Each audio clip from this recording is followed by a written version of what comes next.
नमस्कार, आपण पाहताय झी 24 तास. मी कमलेश सुतार.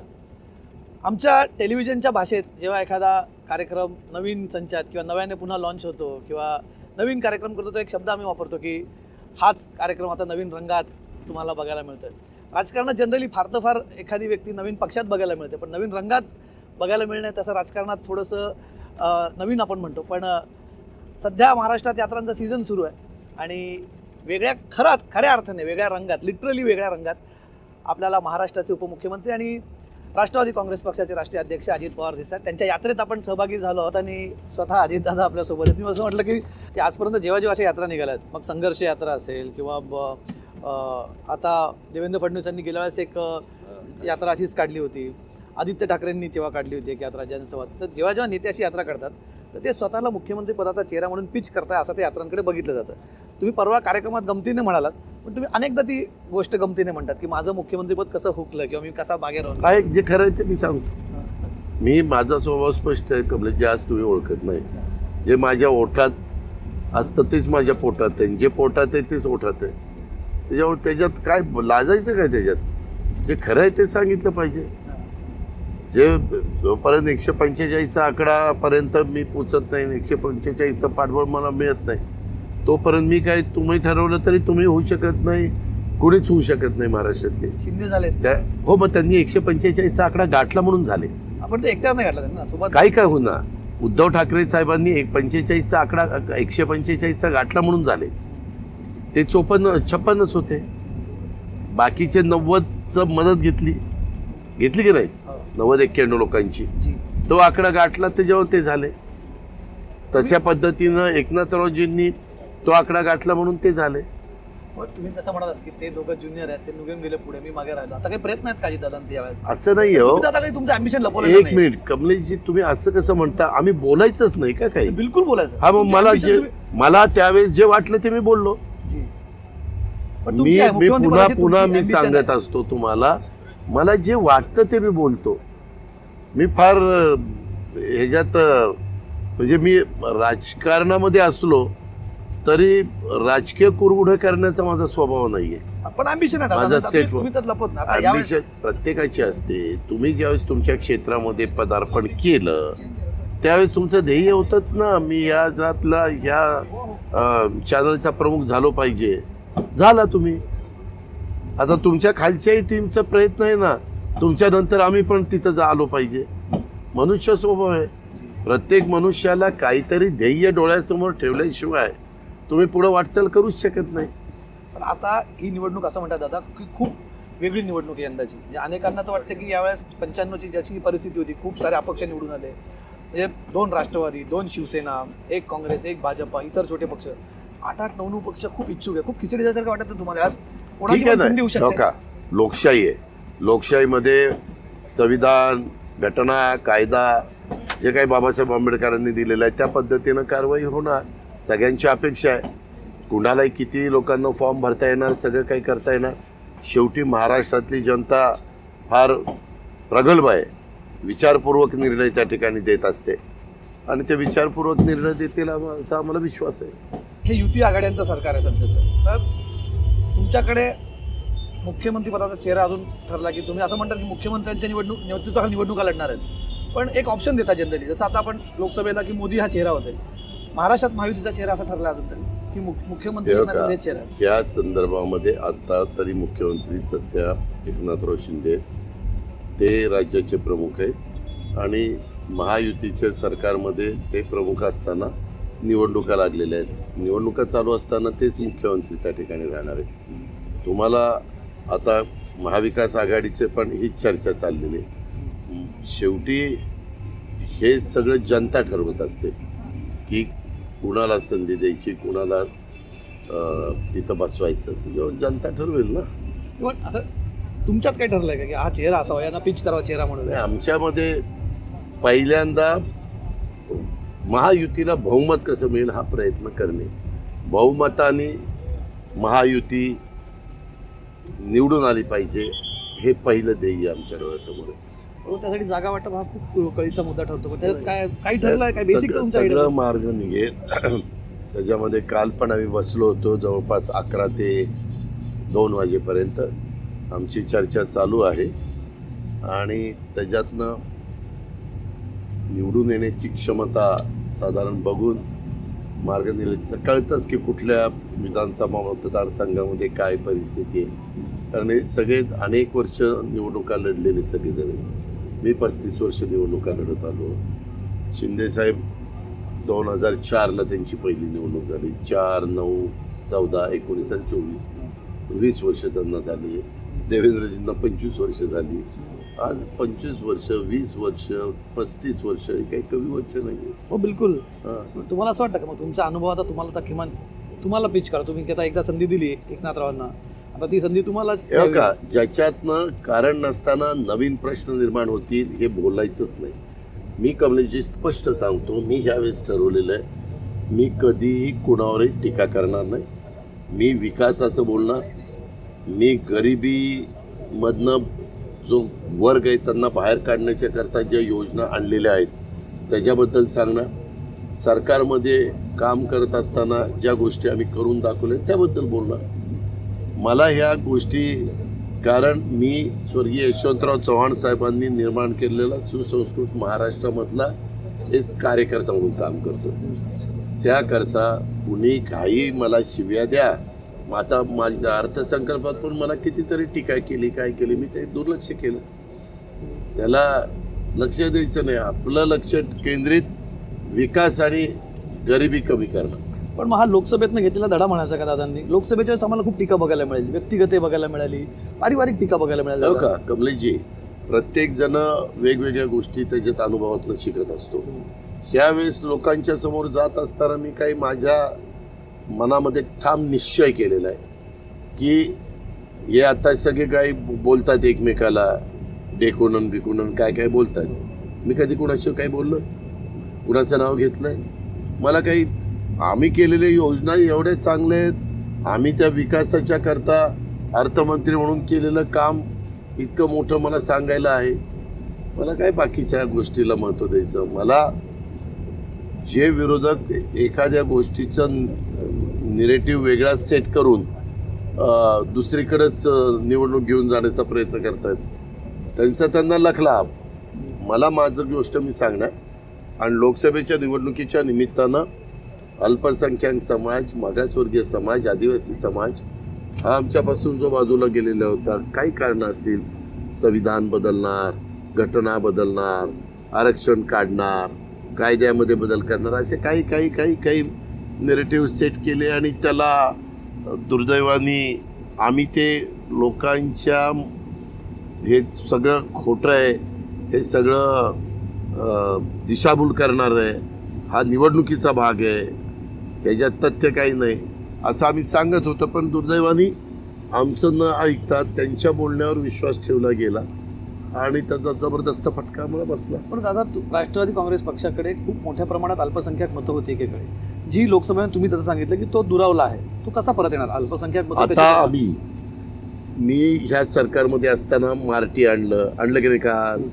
इतक्या वर्षात मार्टी आलं, सारथी आलं, महाज्योती आलं,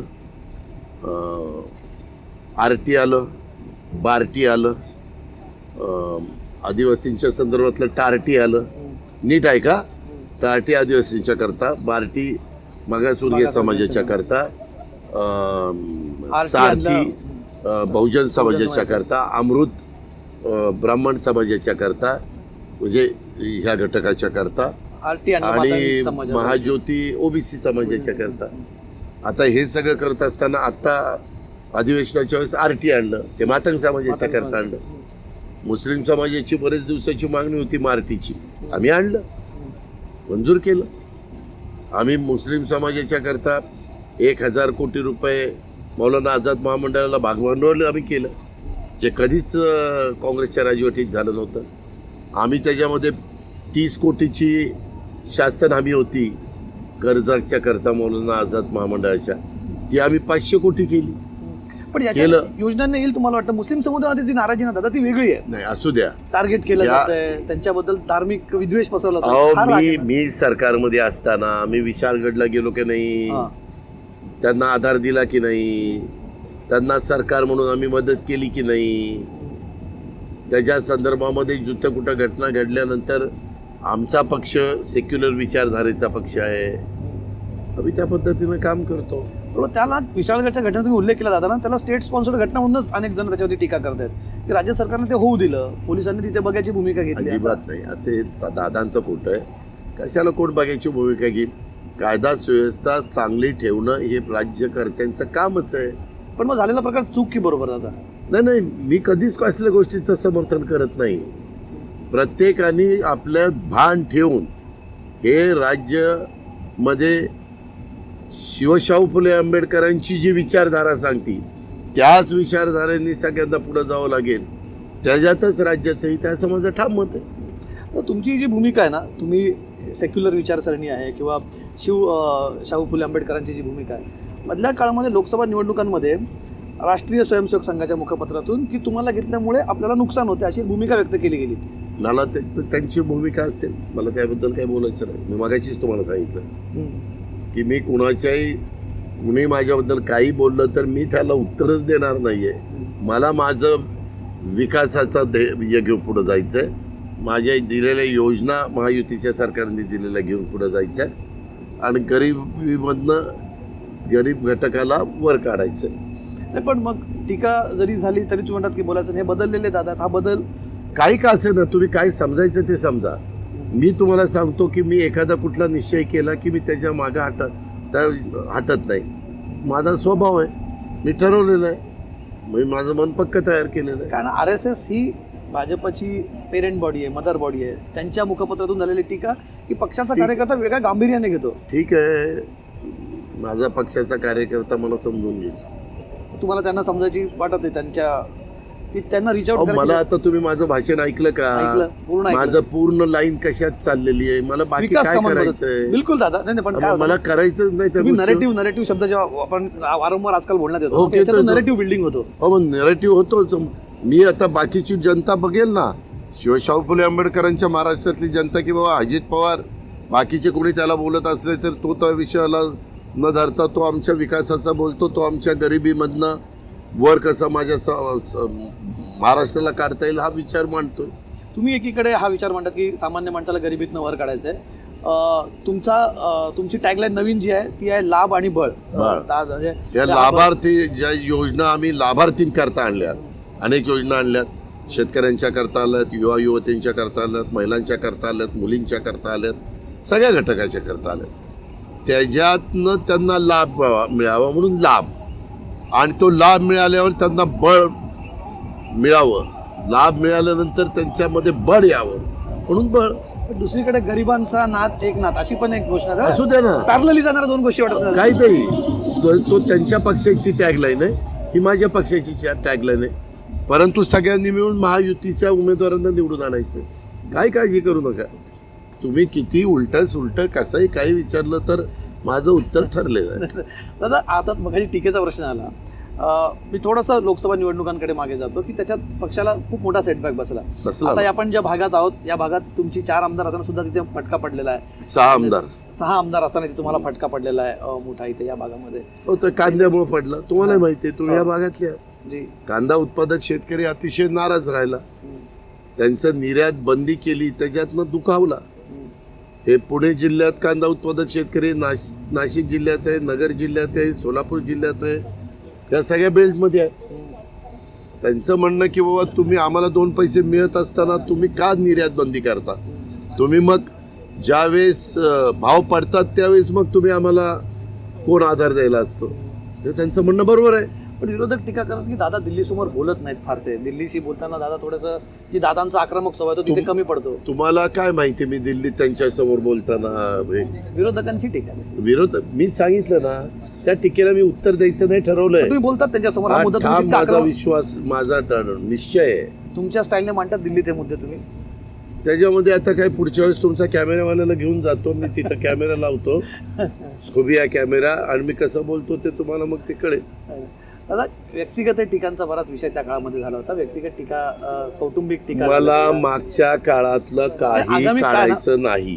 पुढच्या काळात असं म्हटलं जातं की आगामी निवडणुका जेव्हा आहेत विधानसभेच्या, पुन्हा बारामतीमध्ये घरातलीच लढत बघायला मी त्याच्यामध्ये बोलायचं नाहीच ठरवलं कमलेजी. बाकीच्यांना काय बोलायचं ते मुभा आहे ना. काय लोकशाही आहे. पण घरात तुम्हाला वाटतं की तुमच्यासमोर घरातलाच उमेदवार असेल परत? हे का प्रत्येक मी त्याच्याबद्दल काय बोलू शकतो? काहीच बोलू शकत नाही. पण बारामतीतनं कोण तुम्हाला काय वाटतं की तुमची आता मला काही माहिती तुमच्याकडनं तुम्ही स्वतः बारामतीत लढणार आहात त्यावेळेस? माझा पक्ष ठरवेल काय करायचं ते. माझं पार्लमेंटरी बोर्ड ठरवेल. आम्ही सभांमध्ये तुमच्यासोबत आहोत दादा.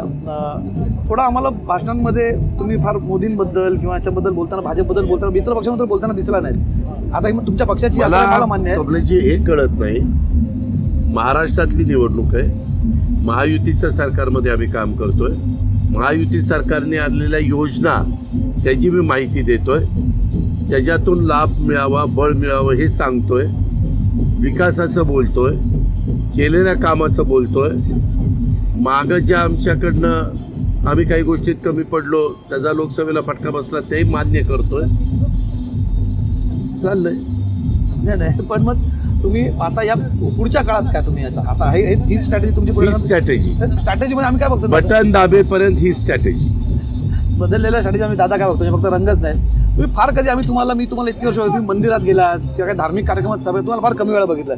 काल तुम्ही नाशिकला मंदिरात जातायत, अनेक ठिकाणी थांबतायत. टेम्पल रन असं आम्ही काल त्याला म्हटलं होतं की मंदिरांमध्ये जाणं. तर हाही पक्षाच्या नवीन स्ट्रॅटेजीचा भाग आहे का? मग नाही. मला वाटलं जावं.